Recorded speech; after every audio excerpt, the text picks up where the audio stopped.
26 August ভারতের পাহাড়ি ঢল ও বন্যার পানির তীব্র তোড়ে ভেঙে যায় নোয়াখালীর কোম্পানিগঞ্জের মুছাপুর ক্লোজারের 23 ভেল্ট রেগুলেটর। এতে পানির স্রোতে মেঘনার মোহনায় ছোট ফেনী নদীতে বাড়ে নদী ভাঙন।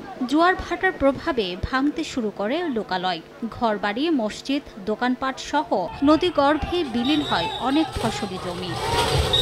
নদী ভাঙন ঠেকাতে সাময়িকভাবে ড্রেজিং কাজ শুরু করে পানি উন্নয়ন বোর্ড, কিন্তু আতঙ্ক কাটেনি স্থানীয়দের। দ্রুত নতুন করে রেগুলেটর নির্মাণের দাবি তাদের। রেগুলেটরটা ধ্বংস হওয়ার পর থেকে প্রতিনিয়ত আমাদের যে বাড়িঘর যা কিছু আছে সবকিছু বিলীন হয়ে যেতেছে।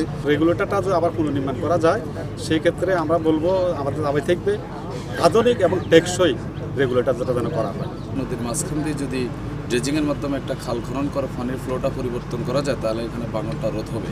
সদর প্রসারী পরিকল্পনার মাধ্যমে ভাঙনের স্থায়ী সমাধানের পরিকল্পনার কথা জানায় পানি উন্নয়ন বোর্ড। কারিগরি দিকগুলো যখন নির্ধারিত হবে তারপরে ওটার প্রকল্পের আন্ডারে এখানে রেগুলেটর বানানো হবে এবং তখন সেটা স্থায়ী একটা সমাধান হবে।